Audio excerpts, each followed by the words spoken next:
Good morning everyone, welcome back.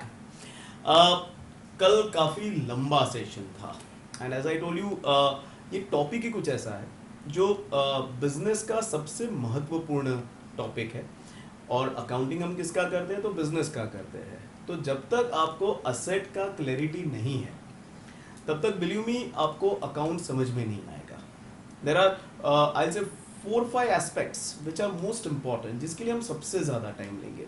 In fact हम तो हर एक चीज़ के लिए सबसे ज़्यादा टाइम लेते हैं, मगर इन चीज़ों के लिए ये 3-4 चीज़ें हैं उन पर हम सबसे ज़्यादा टाइम लेंगे। जैसे कि एक होगा असेट, जैसे ही असेट खत्म होगा उसके बाद हम आएंगे लायबिलिटी पर, जैसे ही वो खत्म होगा फिर हम आएंगे एक्सपेंस पर, और वो खत्म होगा उसके बाद आएंगे हम रेवेन्यू पर, दैट इज रिसीट्स पर। ये 4 बिजनेस के पिलर्स है जिस पर बिजनेस खड़ा होता है, ठीक है। तो इसलिए ये चारों एस्पेक्ट्स में हम काफ़ी डिटेल में जाएंगे। हमारे सेशंस थोड़े बड़े होंगे, हमारे मल्टीपल सेशंस होंगे फॉर ईच टर्म।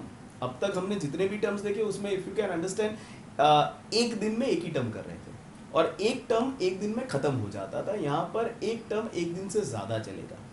क्यों ज़्यादा चलेगा? क्योंकि it is quite in detail. तो इसीलिए असेट की हमने पहले बात की, तो आज का दिन रादर कल का दिन और आज का दिन हम 2 दिन सिर्फ असेट की बात करेंगे।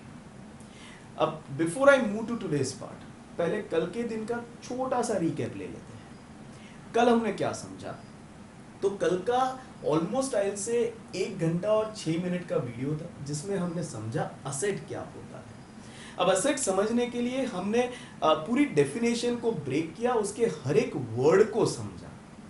तो if you can remember we started with word property. Property is nothing but what is tangible, okay, जो दिखता है, जिसे हम महसूस कर सकते हैं, जिसे हम छू सकते हैं, that is tangible. That's the basic meaning of tangible. तो वो सारी चीज वस्तु है जो बिजनेस ओन करता है। Hope that is clear and which has realizable value. If you can remember, realizable value पर भी हमने काफी बात की थी कि realizable value is nothing but getting converted into cash. और कैश में कैसे कुछ भी कन्वर्ट करते हैं? तो सिंपल है, बेचकर। तो वो सारे properties which are tangible in nature, which is owned by the business and which has realizable value, they will qualify as asset, यानी जिनमें बिकने की क्षमता है। Hope that is clear. उसकी लिस्ट में हमने देखा building, you can see, you can feel, you can touch. हमने लैंड की बात की थी, you can feel, you can see, you can touch. हमने फर्नीचर की बात की, हमने व्हीकल की बात की, हमने कैश की बात की। ये सारे प्रॉपर्टी की डेफिनेशन में आते हैं because they all can be seen, felt and touched. दूसरा जो टर्म हमने समझा प्रॉपर्टी के साथ, जो असेट की डेफिनेशन में बहुत इंपॉर्टेंट है, जो आपको by the time I ended the session समझ में आ गया था, that was something called as right. Right यानी हक। नाउ व्हेन आई से कि मेरे दोस्त पर मेरा हक है, तो वो दोस्त चाहे यूएस चला जाए और मैं इंडिया में हूं, फिर भी मेरा वो हक है। वो गाड़ी की तरह दिखता नहीं है, वो बिल्डिंग की तरह दिखता नहीं है, मगर वो मेरा हक है। And that's what is significant about right. Right is something which is intangible, you can not see it, you can not feel it, you can not touch it, but still you own it. मेरा दोस्त मेरा है। ये social बात हो गई, ठीक है, इमोशनल बात हो गई, बिजनेस की बात करते हैं। तो ये राइट के चक्कर में हमने 4 टर्म सीख ली। हमने पहला सीखा पेटेंट, दूसरा सीखा कॉपीराइट, तीसरा सीखा गुडविल और चौथा सीखा ट्रेडमार्क। चारों के अलग अलग फायदे हैं और चारों के 4 अलग अलग हक है।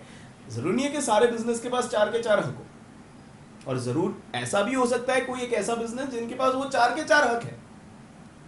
क्या क्या उनकी सिग्निफिकेंस थी? If you can remember, patents are, if you can understand, right owned by a person or an institute for a particular formula or a know-how or a research, और basically इन सबको एक वर्ड में ला दूं तो invention.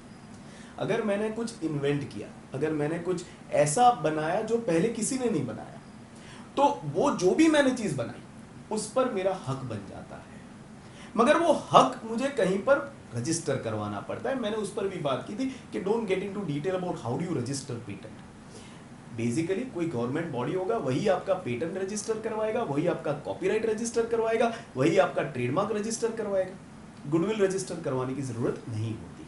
मगर patent, copyright, trademark इनको register करवाना पड़ता है। कौन करेगा? Government body. So basically you have to go and tell them कि देखो ये फॉर्मूला है, ये मैंने बनाया। दे विल वेरीफाई कि आपसे पहले किसी ने वो फॉर्मूला बनाया, अगर नहीं बनाया तो आपके नाम का हो गया, फिर वो फॉर्मूला सिर्फ और सिर्फ आप यूज कर सकते हो, आप उसमें से बिजनेस कर सकते हो, आप उसमें से कमा सकते हो।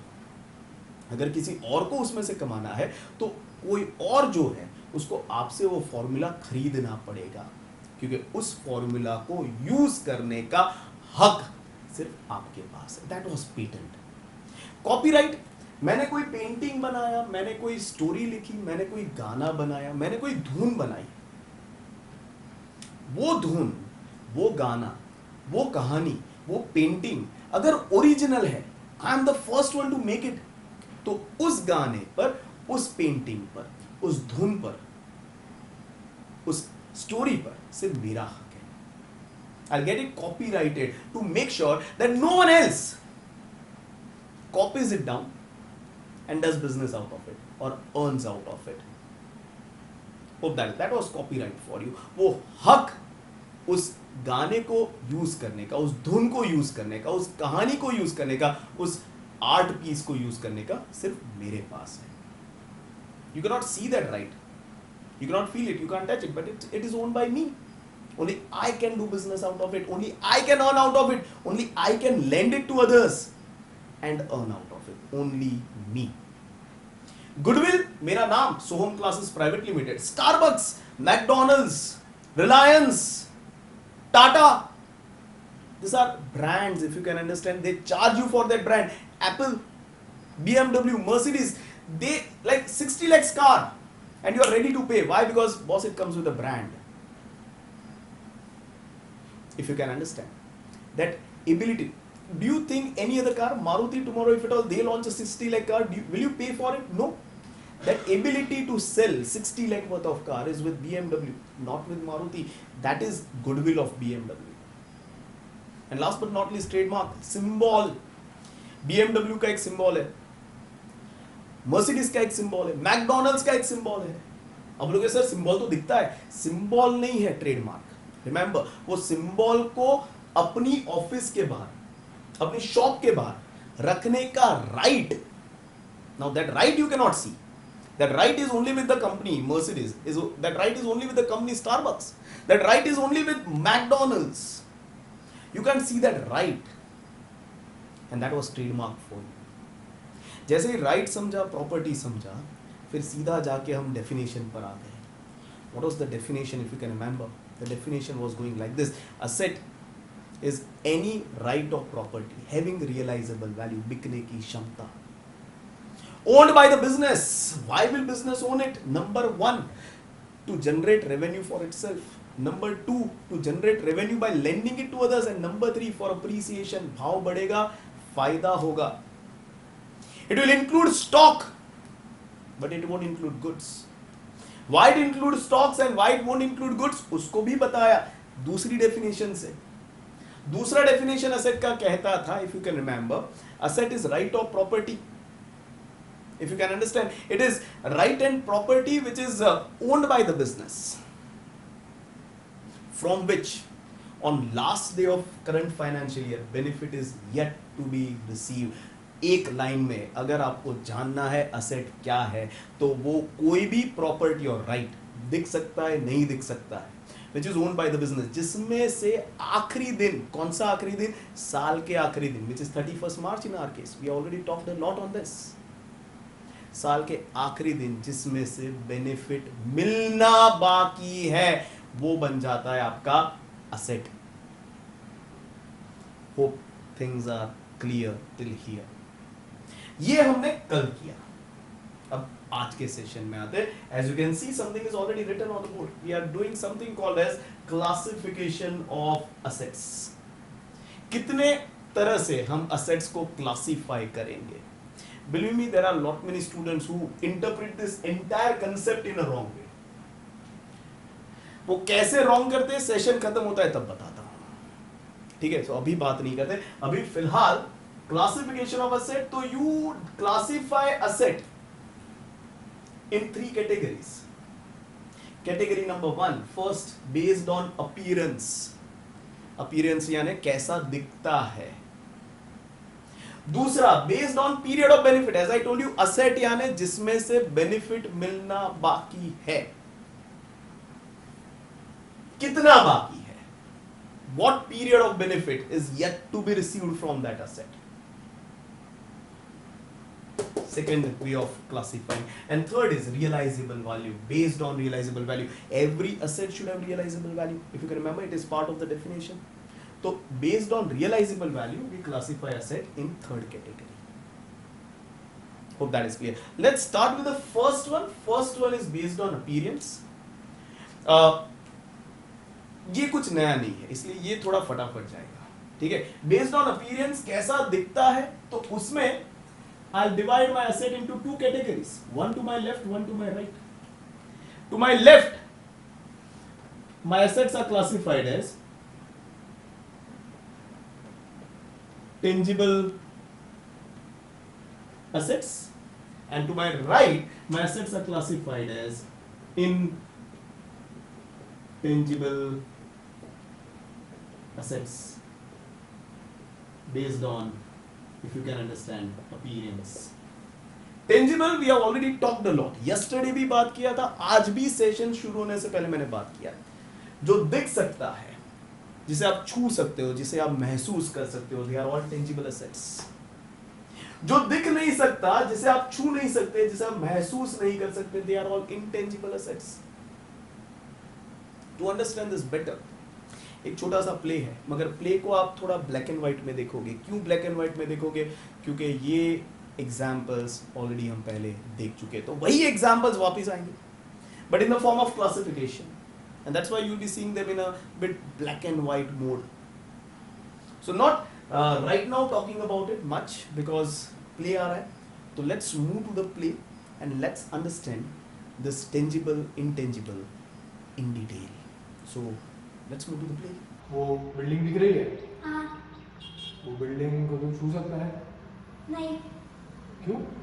इतनी दूर होगी तो कैसे छू सकता हूँ? अरे उधर जाके छू सकता है कि नहीं छू सकता? हाँ, छू सकता हूँ. छू सकता है ना, उसको देख सकता है। हाँ. और वो जो बिल्डिंग है ना, हाँ. वो मेरा है। अच्छा. चला, ये टेबल दिख रहा है? नहीं. टेबल नहीं दिख रहा है? दिख ही रहा होगा, मजाक कर रहा हूँ.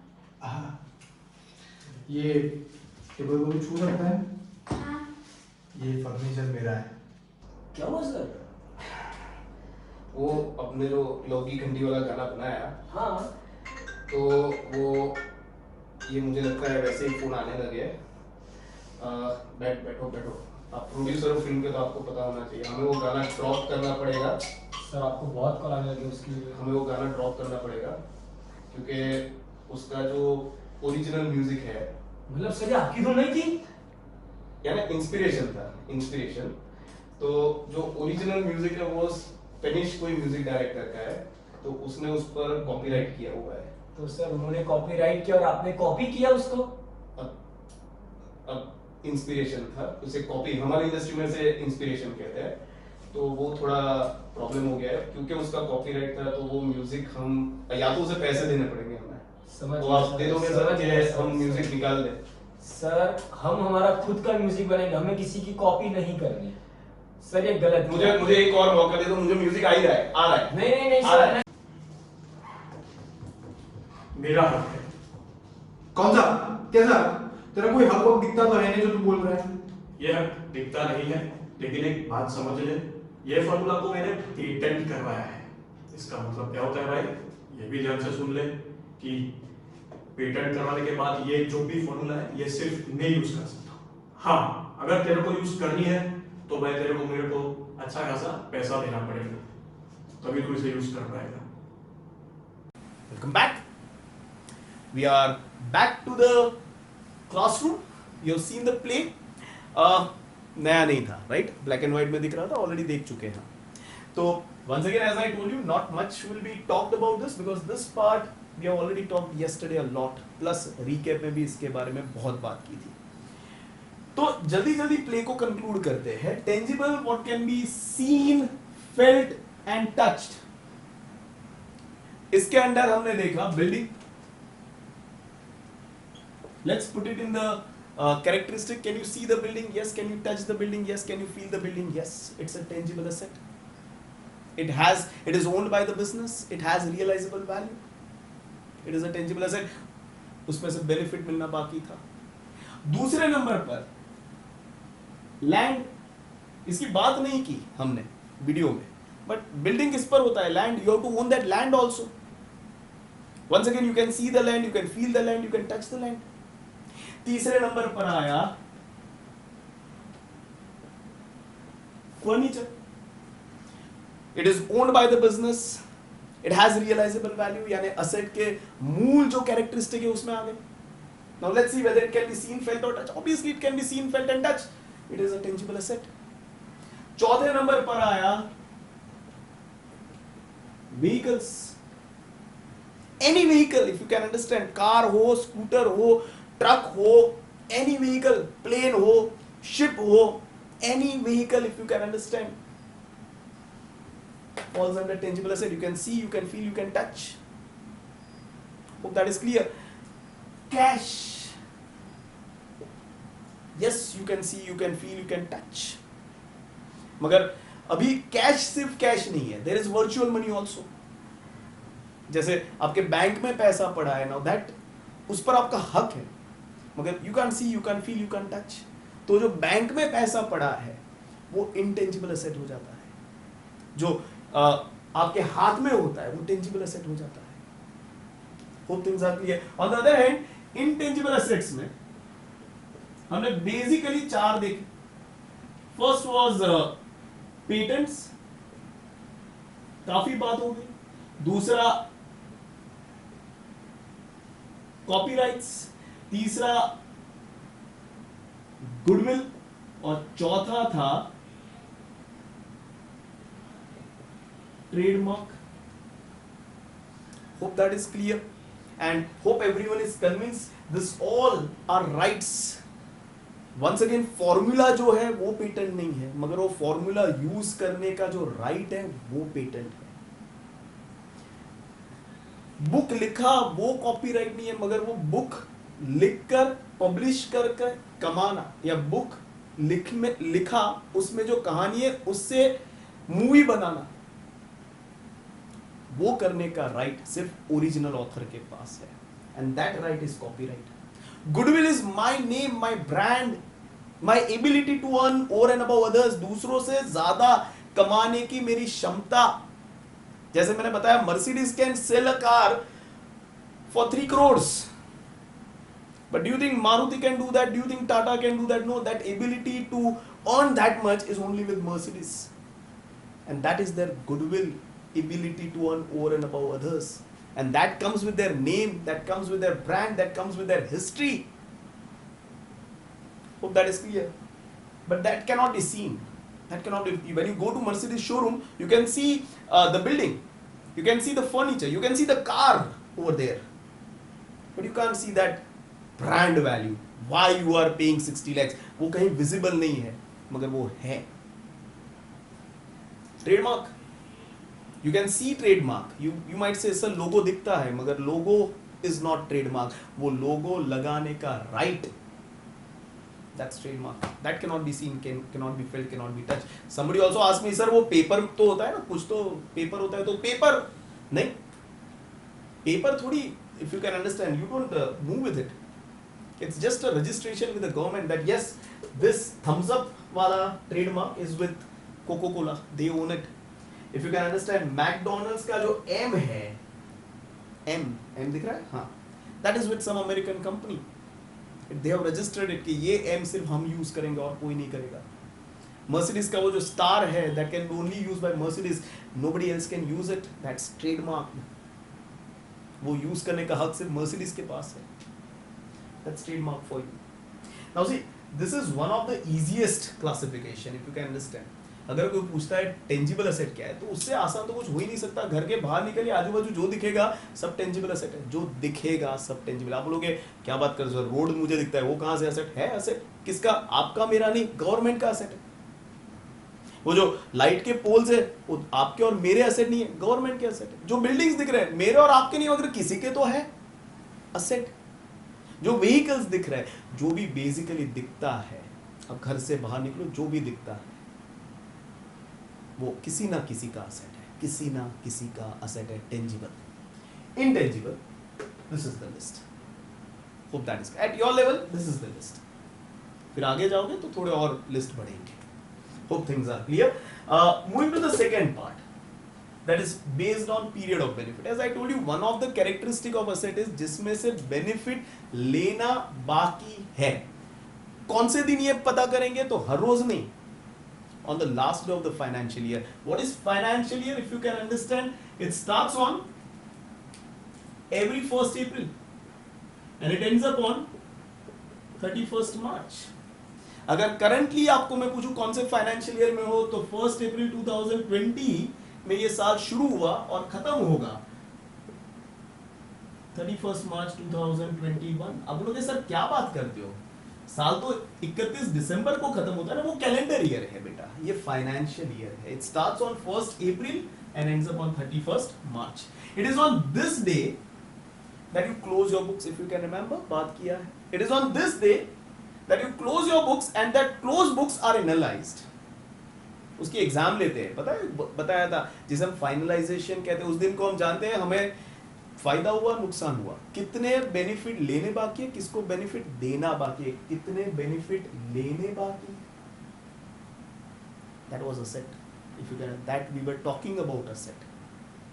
तो यहां पर असेट को मैं दो हिस्सों में बांटूंगा। पहला करंट असेट और दूसरा something called as non current asset.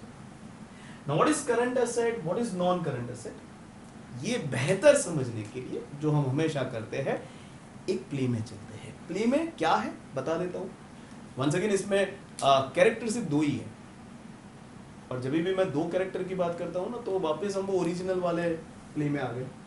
दो में एक होंगे राहुल सर और दूसरा मैं यानी मेरा आवाज, if you can remember, business, जो दिखेगा नहीं, it doesn't have shape, form and size, but it will be represented by my voice.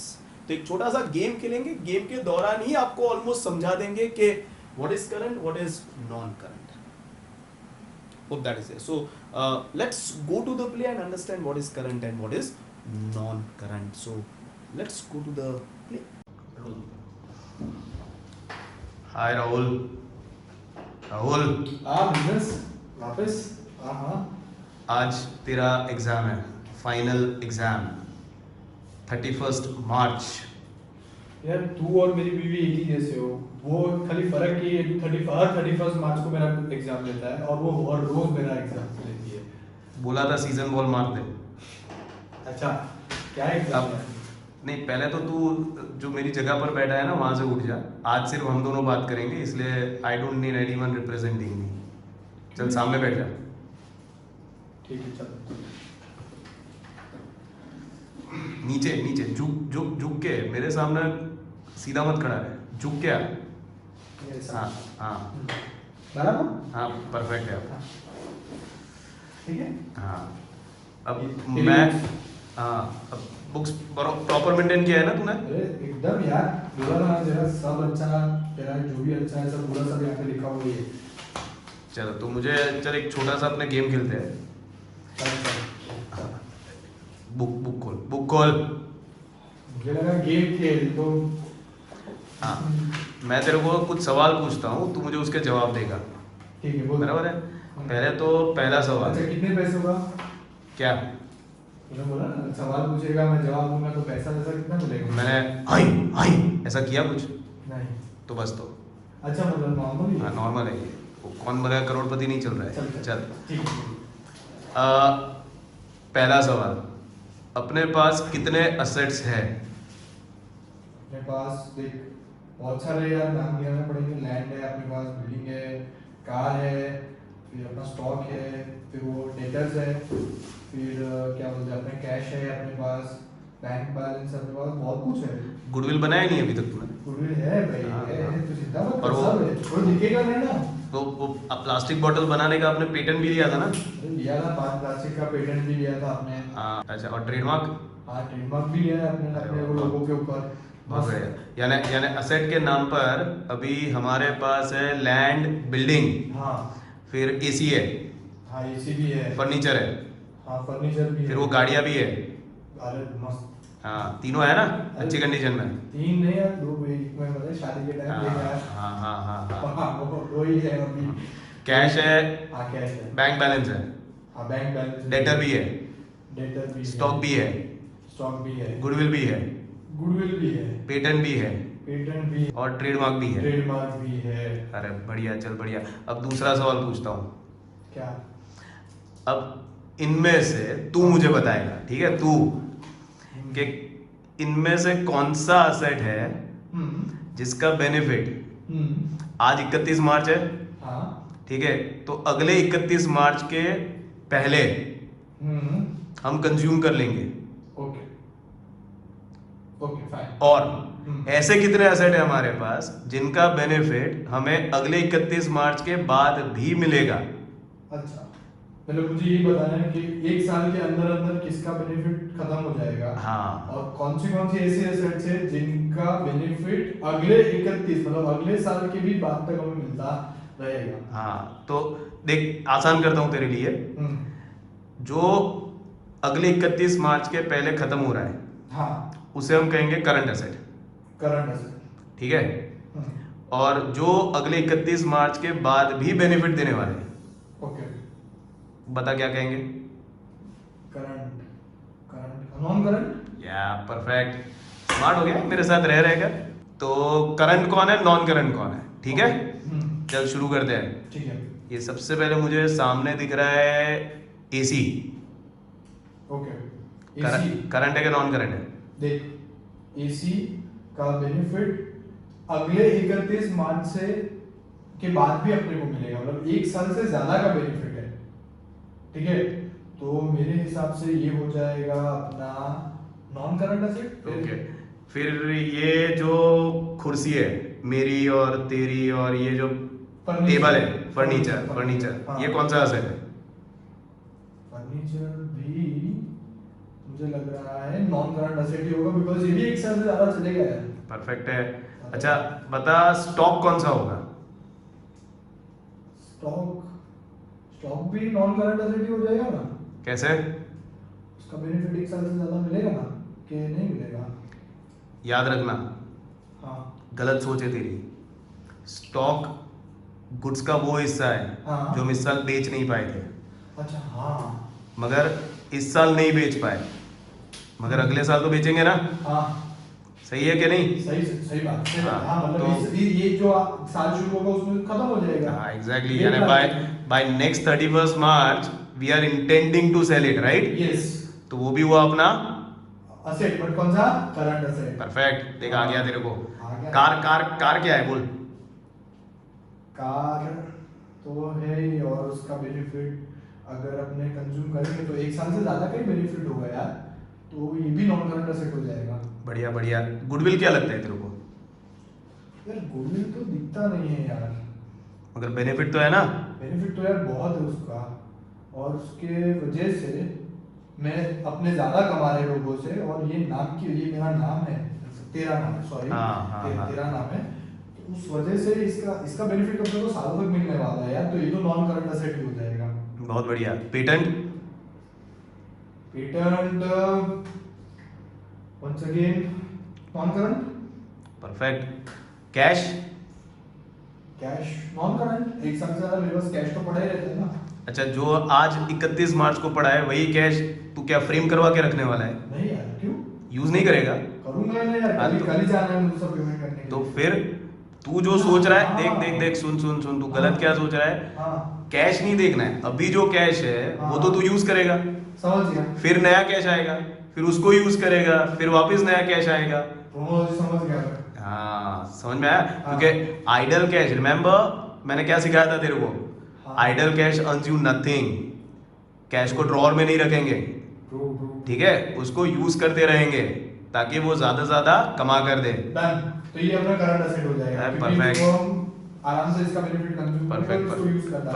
Perfect है। और ये बिल्डिंग क्या लगता है तेरे को? बिल्डिंग तो यार नॉन करंट ही वाला है यार, एकदम कड़क खड़ा, एकदम परफेक्ट है ये तो। ओके, परफेक्ट है। चल तेरे को पक्का गेम आ गया है, आ गया ना? बराबर। चल बढ़िया है, चल। Welcome back. प्ले देखा, काफी कुछ डेफिनेशन प्ले में मैंने बता दी है, पर फिर भी वापस बताता हूं। This is your financial year. 1 April 2020 को हमने साल शुरू किया, खत्म करेंगे 31 March 21। It is on this day that basically हमारा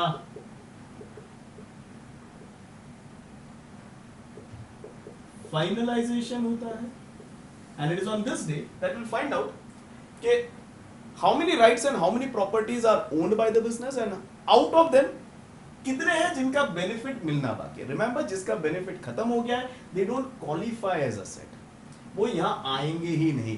जिनमें से बेनिफिट मिलना बाकी है वो बनेंगे आपके असेट।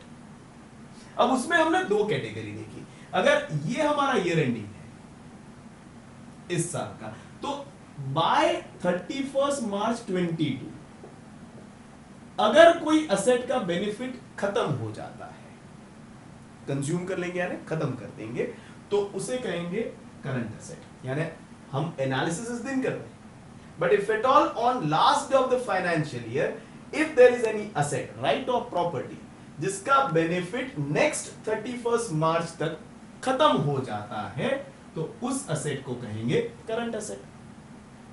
और अगर ऐसा कोई असेट है जिसका बेनिफिट 31 मार्च 22 के बाद भी चलता रहता है, यू डोंट नो व्हेन, तो उस असेट को कहेंगे non current asset.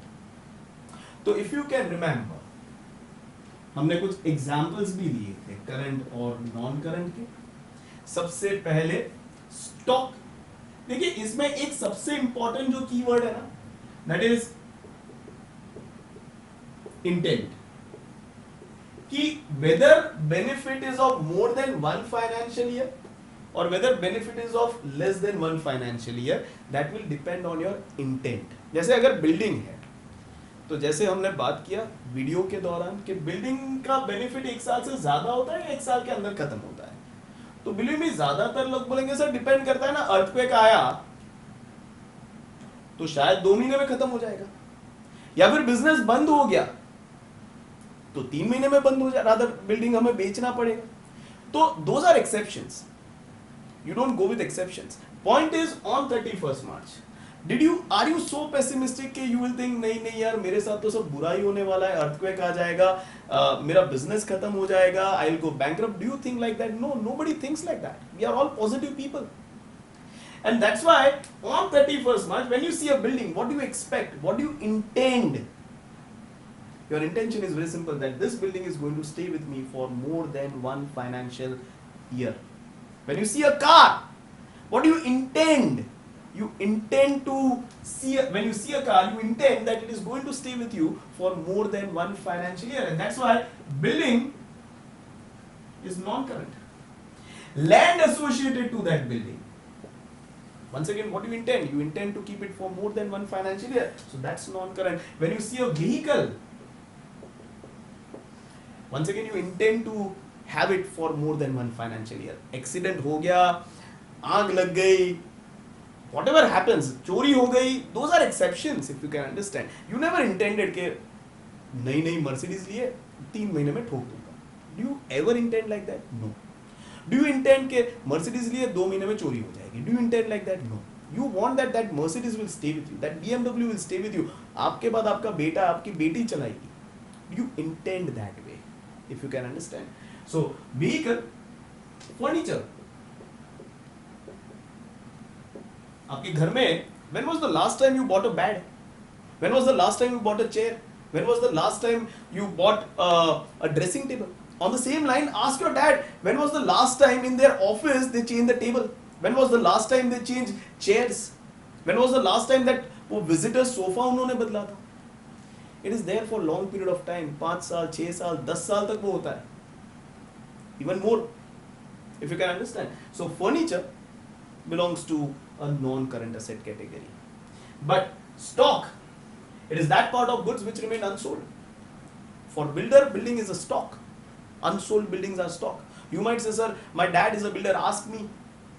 Right now, उन्होंने 2 साल पहले एक स्कीम बनाई थी, आज तक वो फ्लैट नहीं बिका. होता है ऐसा रियल एस्टेट में. So does that make that stock a non-current asset? Answer is no. Why? Because on every 31st March, ask your dad, what is his intention? Is he intending कि मेरे कोई building बिकने नहीं चाहिए, कोई बंगले बिकने नहीं चाहिए, मेरी कोई ऑफिस बिकनी नहीं चाहिए, I want to keep it for 4-5 years at least? Do you think your dad being a builder is thinking like that? No.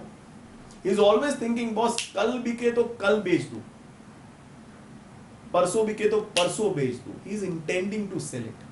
नहीं बिका अलग बात है, but he is intending to sell it, and that's why stock is your current asset. Debtor, if you can remember, person, firm or institute to whom you have sold goods, you have sold, rather you have given services, or you have given money, and from whom benefit is yet to be received. Benefit मिलना बाकी. 31 मार्च को ऐसे जो भी person firm institute है वो सारे बनेंगे आपके एसेट. मगर कौन से वाले asset? What is the time that you give them? Maximum 2 महीना, 3 महीना, 4 महीना, 5 महीना, 6 महीना, उससे ज्यादा का टाइम कोई नहीं देगा. यानी विद इन, अगर 31 मार्च को भी आपने सेल किया है गुड्स, तो मैक्स टू मैक्स 6 महीने के अंदर वो पैसा दे देगा, which is very much beyond our limit, and that's why debtor is your current asset. अगर यहां पर आए tangible intangible, can you see the debtor? Yes, that is clear. मगर अगर डेटर कोई कंपनी हुआ तो वो इंटेंजिबल बन जाएगा, अगर इंडिविजुअल हुआ तो वो टेंजिबल बन जाएगा. डेटर दोनों में आएगा, डिपेंड करता है कौन है, because company doesn't have shape, form and size, तो वो डेटर यहां पर आएगा. But if it all individual है, सोहम सर आपके debtor, you can see him, you can feel him, you can touch him, तो वो यहां पर आएगा. Hope the differentiation is clear. Same way, stock हो गया, debtor हो गया, stationary stock.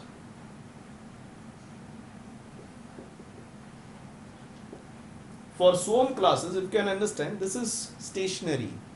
We use these pens. We have, rather मैं अकेला शायद पूरे साल में कुछ 150-200 पेन यूज कर लेता हूँ. तो when some classes is buying this pen, 31st मार्च को we will analyze कि जितनी भी 150-200 पेन खरीदी उसमें से कितनी पेन है जिसमें से बेनिफिट अभी भी मिलना बाकी है. जितनी पेन में से बेनिफिट मिलना बाकी उसे कहेंगे स्टेशनरी स्टॉक, वो बनेगा आपका असेट. और जितनी पेन का बेनिफिट खत्म हो चुका है उसको क्या कहेंगे, तो वो समझने के लिए कल का सेशन आपको देखना पड़ेगा. इनफैक्ट कल और परसों के 2 सेशन. तो पेन सोहम क्लासेस में जो खत्म हो गई है, जिसका बेनिफिट खत्म हो गया है, जिसकी नींव नहीं चल रही है, उनको क्या कहेंगे वो कल और परसों के सेशन में समझेंगे. और जिस पेन, मान लो आज 31 मार्च है, what do you think, can I write with this pen? Yes definitely. Do you think कल भी ये पेन को मैं यूज कर पाऊंगा? Yes definitely. But do you think 1 साल तक ये पेन चलेगा? नो. भले ही कोरोना हुआ मगर काम तो कर रहा हूं ना, तो पेन तो यूज होने वाला है. No pen is going to survive for more than 1 financial year. And that's why stationery का stock is your current asset.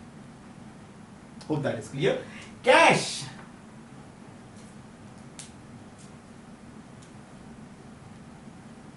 You might say, sir, cash तो रहता है ना हमारे पास. My dad has, rather मेरे दादाजी के पास कैश था, डैड के पास कैश था, आज मेरे पास भी है. It is since generation.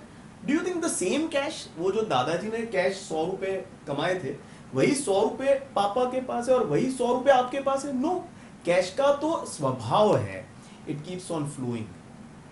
आपके जेब में आज जो 100 रुपया है, बिलीव मी 2 दिन के बाद नहीं होगा, कहीं ना कहीं वो एक्सचेंज हो जाएगा. सामने आप कुछ खरीद लोगे, same business is going to do, कहीं ना कहीं एक्सचेंज हो जाता है. सामने बिजनेस कुछ खरीदेगा जिसमें कुछ कमाने की क्षमता होगी और जिससे बिजनेस बिजनेस करेगा. So cash keeps on flowing, it is never stand still. Or if you can remember in the session I told Rahul sir कि idle cash earns you nothing. इसलिए business का golden rule, keep cash flowing, उसको market में घुमाते रहो, क्योंकि अगर drawer में रहा 5 लाख ड्रॉर में रखे, 10 साल के बाद ड्रॉर खोलोगे कितना मिलेगा? 5 लाख। मगर वही 5 लाख मार्केट में डाले, देयर आर टू पॉसिबिलिटी, 5 का 50 लाख हो सकता है और 5 लाख का 0 हो सकता है। बिजनेस है, रिस्क है, फायदा भी होता है, नुकसान भी होता है। So cash, idle cash earns you nothing, keep it flowing, that's why cash is your current asset. Same way bank balance, it doesn't remain constant, it keeps on changing. जो आज पैसा डाला कल वो यूज हो जाएगा, फिर नया पैसा आएगा, फिर वो यूज हो जाएगा, इट कीप्स ऑन चेंजिंग। एक साल से ज्यादा आप पैसा एक जगह नहीं रखते। Hope that is clear. Goodwill,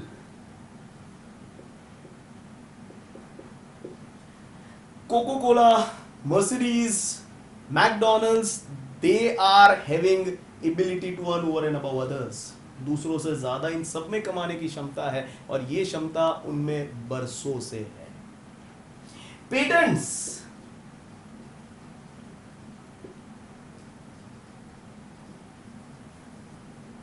copyrights, एक बार मैंने फॉर्मूला बना लिया ना बॉस, पूरी जिंदगी, मैं तो छोड़ो मेरे बच्चे भी कोई भी वो फॉर्मूला यूज करेगा या कोई भी कंपनी वो फॉर्मूला यूज करके कमाएगी तो मेरे बच्चों को, मुझे छोड़ दो, मेरे मरने के बाद मेरे बच्चों को भी उसमें से पैसा मिलेगा, because that formula once invented by me is mine. उस पर हक सिर्फ मेरा है। मैं जिनको अलाउ करूंगा वही वो फॉर्मूला को कमर्शियलाइज करके यूज कर सकते हैं और उसमें से कमा सकते हैं, या फिर मेरे मरने के बाद मेरे बच्चे जिनको अलाउ करेंगे वही वो फॉर्मूला यूज कर सकता है। Same is with copyright. एक बार चेतन भगत ने बुक लिख लिया, फिर वो कहानी उसकी हो गई, फिर जिंदगी में कभी भी उसके जिंदा होने के समय या उसके मरने के बाद वो कहानी उसकी है। No one can use it commercially. आप नॉवेल खरीदो, पढ़ो, खुश हो जाओ, दैट्स इट, फुल स्टॉप। अगर वो नॉवेल से प्ले बनाया और उसे कमाया, Chetan Bhagat will sue you, या उसके बच्चे आपको सू कर देंगे। Non current asset. Trademark,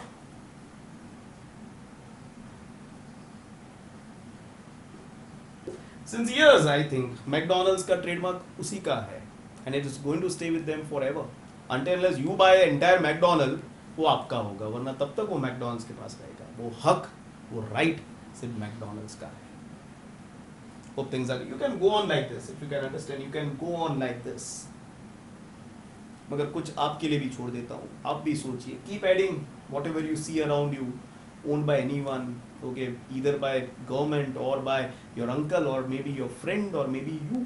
Find out what is non-current and what is current. Simple फंडा।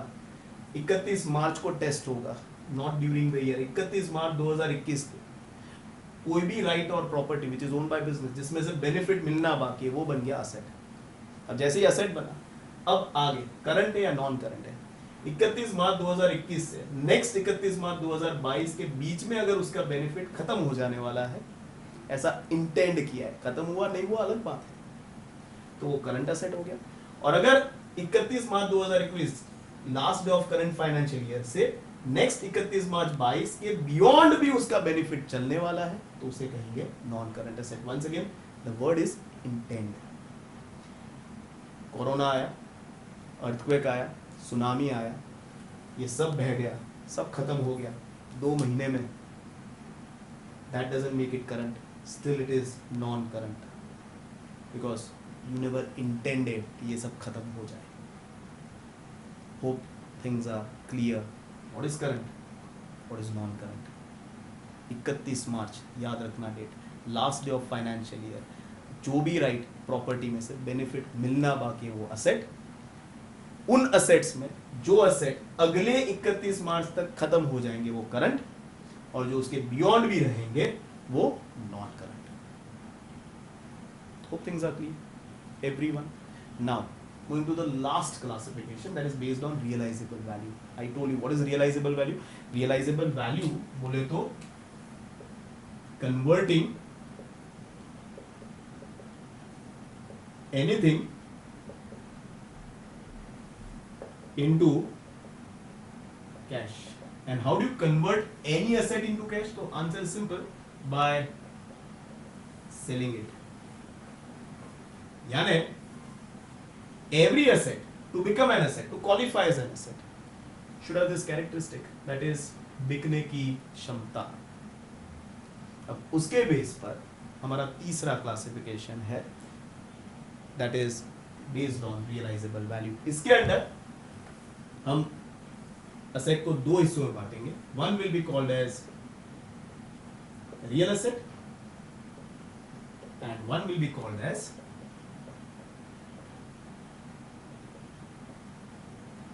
fictitious asset।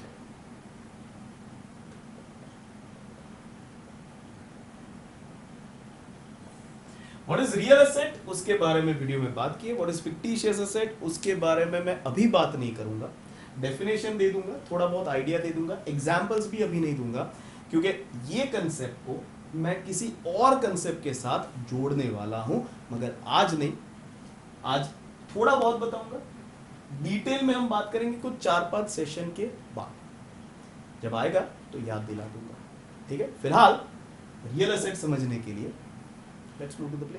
आज बुक्स बंद करेंगे, आज एनालिसिस करेंगे कि आज जो जो असेट्स है जिनमें बेनिफिट मिलना बाकी है, ठीक है, चाहे वो प्रॉपर्टी है, राइट है, ठीक है, उसको हम असेट कह देंगे।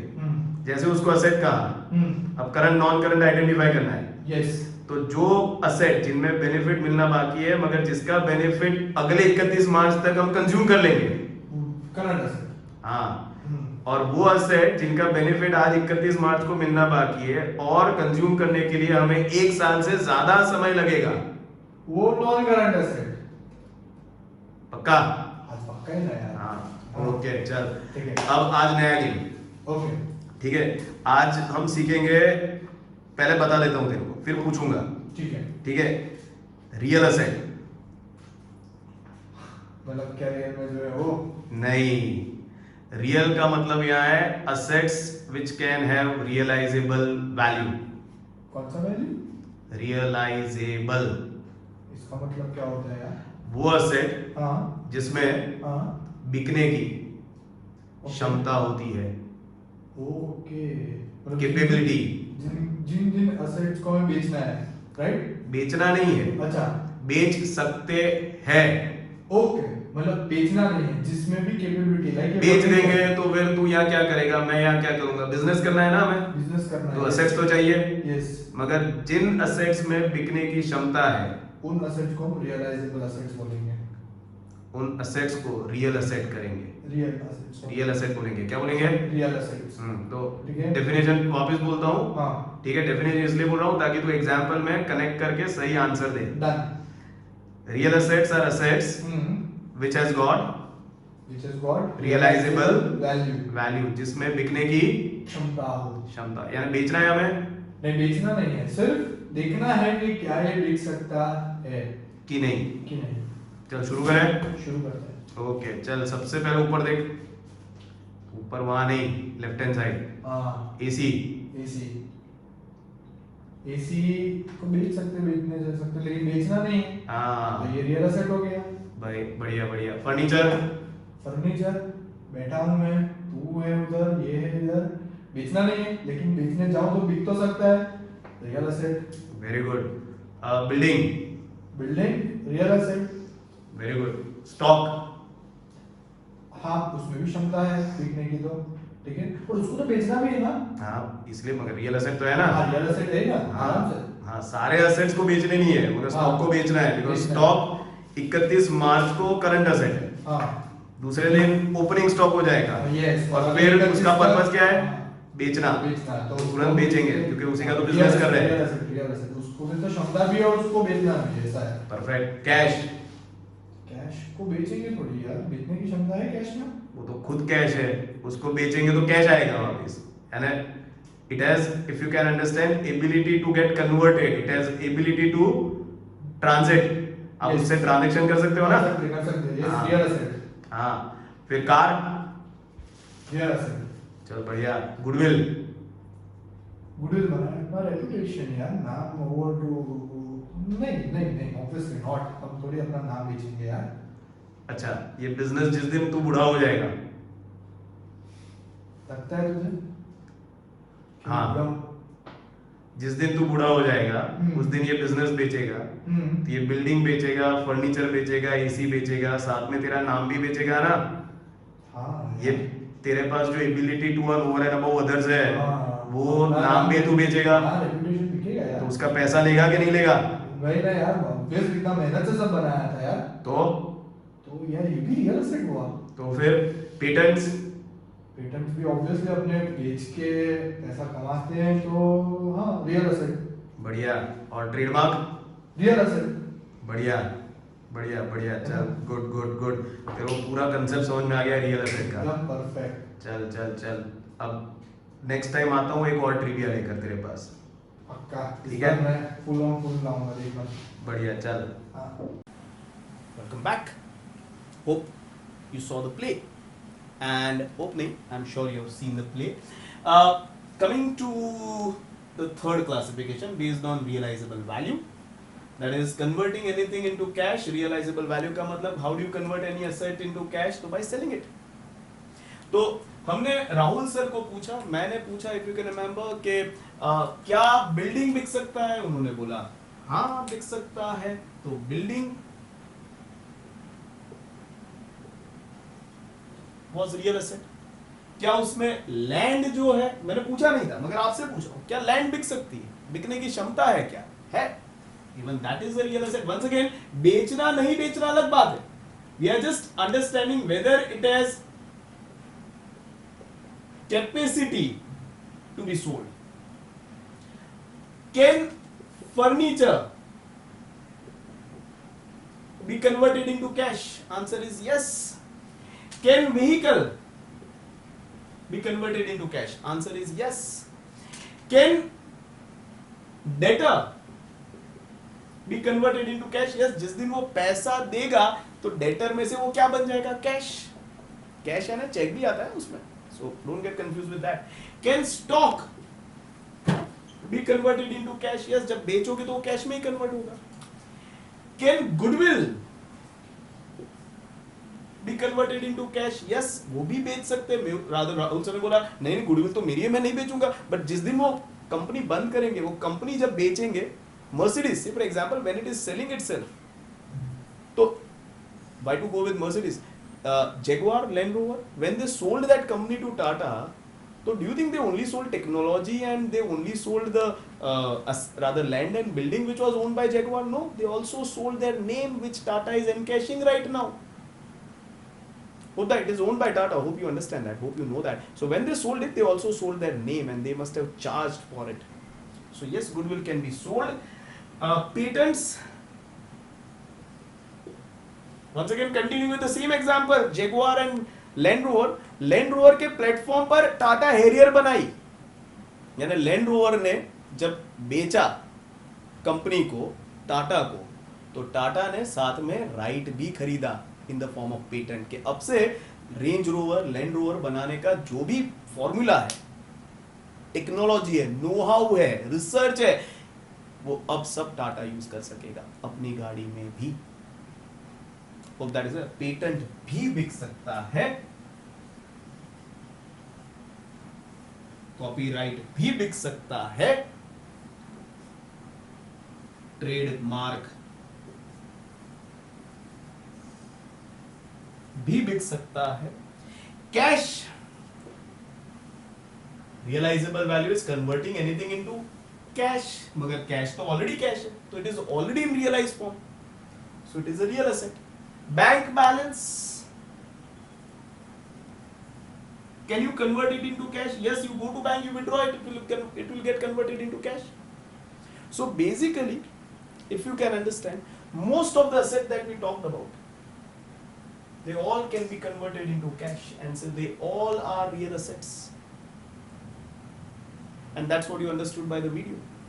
As far as fictitious asset is concerned, fictitious जो word है, if you can understand, is coming from the word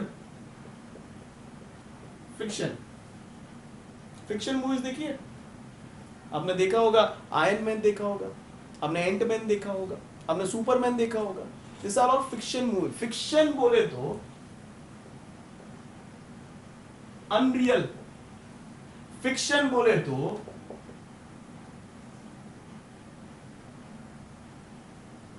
imaginary, Batman is imaginary character, Iron Man is imaginary character, Hulk is a imaginary character, Spiderman is a imaginary character. It has never happened कि आप घर जा रहे थे और किसी इंसान को बिल्डिंग पर लटकते हुए देखा तो समझ में आया अरे स्पाइडरमैन है. ऐसा हुआ कभी? नहीं हुआ.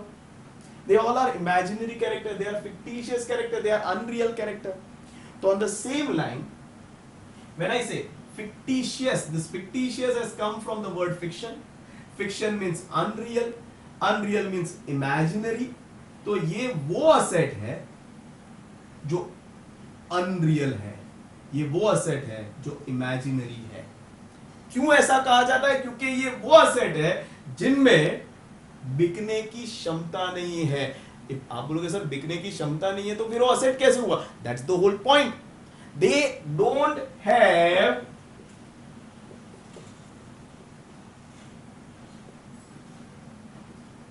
Realisable value.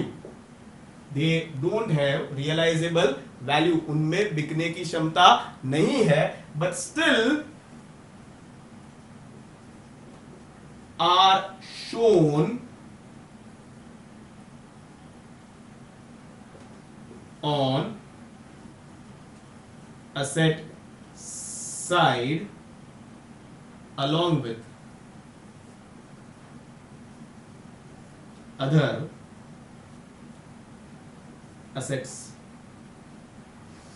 एग्जाम्पल अभी नहीं दूंगा, ज्यादा एक्सप्लेनेशन भी नहीं दूंगा. अगर कोई पूछता है बेटा फिक्टिशियस असेट क्या होता है, तो आप सिर्फ इतना बोलोगे fictitious word comes from fiction. Fiction का मतलब है अनरियल या फिर इमेजिनरी. तो these are those assets which do not have realizable value. तो सीधा कोई काउंटर करेगा अरे रियलाइजेबल वैल्यू ही नहीं है, तो वो तो एक महत्वपूर्ण कैरेक्टरिस्टिक है असेट की. तो अगर वो रियलाइजेबल वैल्यू ही नहीं है तो फिर ये असेट कहां से हुआ? हाँ सही बात है आपकी. इसीलिए तो though it doesn't have realizable value, but still they are shown on asset side along with other asset, and that's why we call them as fictitious asset or unreal asset or imaginary asset. वो business को ऐसा लग रहा है कि वो asset है, वो बिजनेस को ऐसा फील हो रहा है वो asset है, वो इमेजिन खुद कर रहे हैं asset है, मगर वो asset असल में नहीं है. क्यों नहीं है? क्योंकि असेट बनने के लिए एक मुख्य कैरेक्टरिस्टिक आप में होनी चाहिए, that is it should have realizable value. जबकि इस कैटेगरी में जो आएगा उसमें रियलाइजेबल वैल्यू नहीं होता. वो क्या है वो समझने के लिए थोड़ा आपको रुकना पड़ेगा. जब 3-4 दिन 3-4 सेशन, जैसे वो सेशन में आएंगे तो आपको आज ही का दिन, आज ही का सेशन और मैं आपको दिखूंगा, और थोड़ा ब्लैक एंड व्हाइट में दिखूंगा इतने हिस्से के लिए, और फिर एक और कंसेप्ट के साथ इसको हम जोड़ेंगे. Hope things are clear everyone. Now before I end the session, एक छोटा सा conclusion. If you can observe, अगर ये क्लासिफिकेशन में देखूं तो building is my tangible asset. अगर यहां पर आऊं तो वही बिल्डिंग बन जाता है नॉन करंट एसेट, और अगर यहां पर आऊं तो वही बिल्डिंग बन जाता है real asset. So if somebody is asking me sir आपके पास कितने बिल्डिंग है, तो शुड आई से 3 बिल्डिंग्स? नो, बिल्डिंग एक ही है. मगर अगर इस साइड से क्लासिफाई करूं तो I will classify it as tangible, इस साइड से क्लासिफाई करूं तो I will be classifying it as non current, और अगर इस साइड से क्लासिफाई करूं तो I will be classifying it as real. On the same line अगर पेटेंट की बात करूं तो पेटेंट यहां भी है, पेटेंट यहां भी है, और वही पेटेंट आपको यहां भी दिखेगा. तो does that mean I have 3 patents? No, patent एक ही है, मगर यहां पर अगर इस एंगल से देखोगे तो वो इंटेंजिबल दिखेगा, इस एंगल से देखोगे तो नॉन करंट दिखेगा, इस एंगल से देखोगे तो रियल दिखेगा. तो अगर कोई आपको पूछता है पेटेंट कौन से टाइप का असेट है, तो क्या लिखेंगे? इन तीनों में से कोई भी लिख दो. Nobody can give you wrong. You call it as intangible, it is perfectly right. You call it as non-current, it is perfectly right. You call it as real, it is perfectly right. Nobody can give you wrong. And that's where comes the point. मैंने ये session शुरू किया था, पूछा था, बताया था in fact कि ये कंसेप्ट को बहुत सारे लोग, you can check out with your friends, गलत लेते हैं, क्वेश्चन ही गलत पूछते हैं, टीचर्स गलत पूछते हैं. YouTube में देखो, उसमें भी आपको ये गलत दिखेगा. दूसरे सेशंस में. Their question is how many types of assets are there? And believe me, people said 6. Tangible, intangible, current, non-current, real, fictitious. गलत. पहले तो सवाल ही गलत है. असेट के टाइप्स नहीं होते, असेट के क्लासिफिकेशन होते हैं. तो सवाल होना चाहिए how do you classify your asset, and your answer should be in 3 ways, based on appearance, based on period of benefit and based on realizable value. In that यहां पर 2 टेंजिबल इंटेंजिबल, यहां पर 2 करंट नॉन करंट, यहां पर 2 real fictitious. अगर कोई पूछता है कितने टाइप के असेट है, जवाब मत देना, क्योंकि जो पूछ रहा है उसको अकाउंट्स नहीं आता. अगर कोई पूछता है कितने, there are how many ways you can classify asset, answer that person because he knows what he is asking, so answer it, he will value your answer. वरना पता ही नहीं, वो बोलेगा कितने टाइप के, आप बोलोगे 3 ways to classify, बोलोगे नहीं 6 टाइप के होते हैं. अब ऐसे इंसान से बात मत करना. And hope you are convinced there are not 3 buildings, building एक ही है मगर 3 अलग अलग नजरिए हैं वही बिल्डिंग को देखने के. फर्नीचर एक ही है मगर 3 अलग अलग तरीके हैं वही फर्नीचर को देखने के. गुडविल एक ही है मगर वही गुडविल को देखने के 3 अलग अलग नजरिए हैं. Hope things are clear till here. Everyone go through this both sessions. आज एक काम करना, ये जो दोनों सेशन थे कल का और आज का, आज ये देखने के बाद फिर इतना मेरे लिए कर लेना, ये दोनों सेशन वापस से देखना साथ में, and try to make sure that your entire asset concept is clear. Here I end my session. कल के सेशन में असेट बेनिफिट लेना बाकी था, कल के सेशन में बेनिफिट देना बाकी होगा. कौन से दिन?